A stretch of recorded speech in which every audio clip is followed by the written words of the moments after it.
Shabbat Shalom, everyone. You know, I remember I saw a birthday card once. It had a picture of a dog, a man who's trained his dog. Sit, speak. And he followed everything. And he said, catch. And the dog started complaining. It was a Yiddish dog. He said, no, I didn't say kvetch, I said catch. It seems complaining has a long history in our Torah and other places. And this week's Parsha, we have a few different complaints. And there are different types of complaints a person could have. There are positive complaints and negative complaints.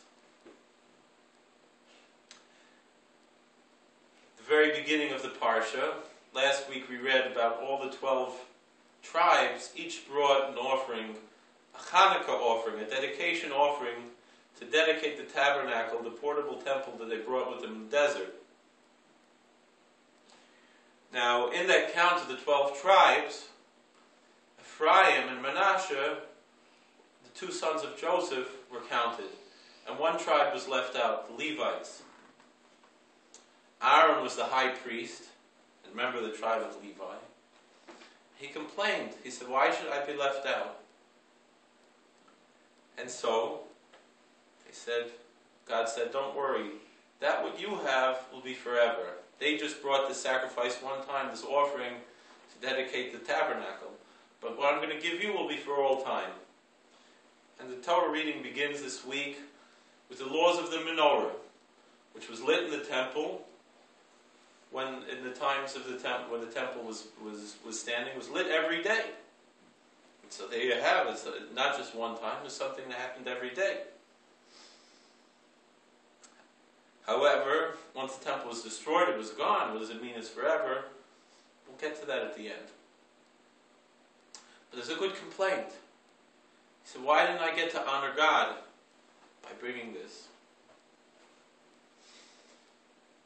Another complaint that came, not exactly in order, but there's no chronological order in the Torah.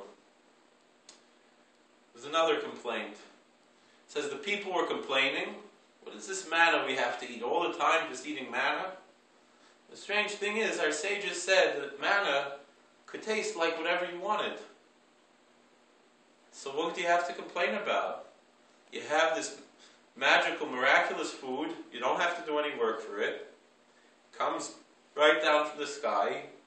And whatever you think you want it to taste like, that's what it's going to taste like. So how can you complain? Some people, no matter how good they have it, they can't help but complaining.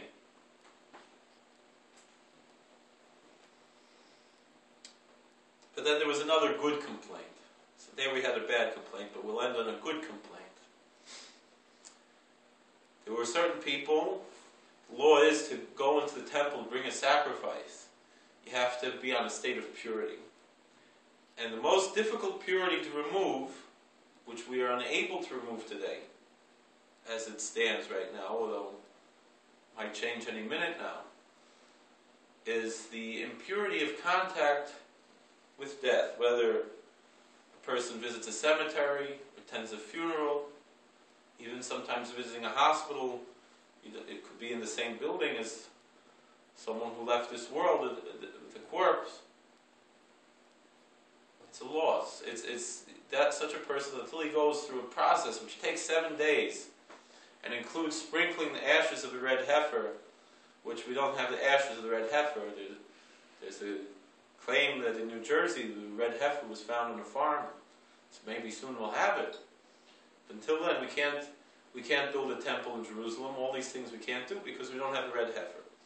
Because every Jewish person is ostensibly in the state of impurity, because even if you pass by a cemetery, go under the there's some trees hanging over, you're already disqualified. Not that there's anything wrong with it. There's no sin to be impure in that sense, except for a Kohen. A priest, he's not allowed to.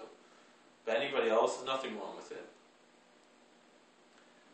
So these people, they were busy doing a mitzvah, carrying a dead body for a funeral. It's a mitzvah. And they said, why should we be left out? Why can't we bring the Passover sacrifice? Why do we have to be left out? And Moses went and said, that's a good question. He asked God, and God said, okay, you have a second chance. A month later, there was a second Passover. If someone is too far away from the temple, or if somebody is impure because they went to a funeral or a cemetery, and they didn't have that time to be purified, or they weren't able to be purified, but then at the second time, a month later, they were able to be purified, or they were able to be there, there's a second chance. So ultimately, we see, like everything in the world, generally we consider complaining to be a negative thing. But it's not always like that. If we could have everything good, physically and spiritually, and complain, that's not what to complain about. But when we're missing out on an opportunity to connect to God, that's something worthwhile complaining about. That's something worthwhile, and God gives you a second chance for that. Sometimes also, though, God gives early chances too. We're coming up to a day on the Jewish calendar. It's a sad day. This Sunday is the 20th of Sivan, which is a very little known fast day that was called in Poland 500 years ago, and is observed in some communities, or certain individuals, even if not communities. Interestingly, the Abder Rav, he's buried in the town of Mezhbruch in Ukraine. I was at his grave once.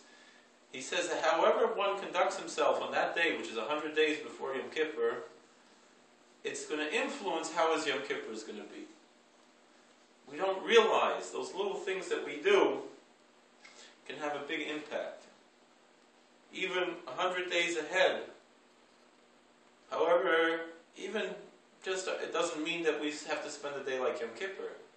But if we have that little bit of thought ahead of time, we're 100 days away from Yom Kippur, let's start getting started, let's start getting ready, let's start thinking, even a little bit, that can make a big impact. And that complaint that Aaron had, and the answer that he was given, was that yours is going to be forever. So what does it mean forever? He was given the mitzvah of the menorah. The menorah is only, now the temple's not here anymore, we don't have a menorah. But we do. If we recognize that, we have a Hanukkah menorah. And that little Hanukkah menorah is bringing that same light, because God is everywhere and everything. So that same holiness and spirituality that was in the temple that we miss so much, if we grasp that, so we have Hanukkah, but it's not just Hanukkah.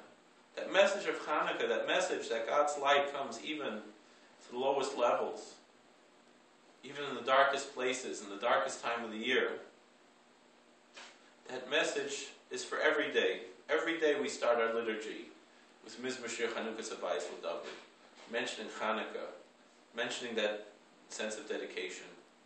If we dedicate our lives to seeking out opportunities to connect to God, and not to say, oh good, I don't have to bring a Passover sacrifice, I don't have to do this, but rather saying, oh, I feel so bad I'm missing out on something holy, an opportunity to connect to God.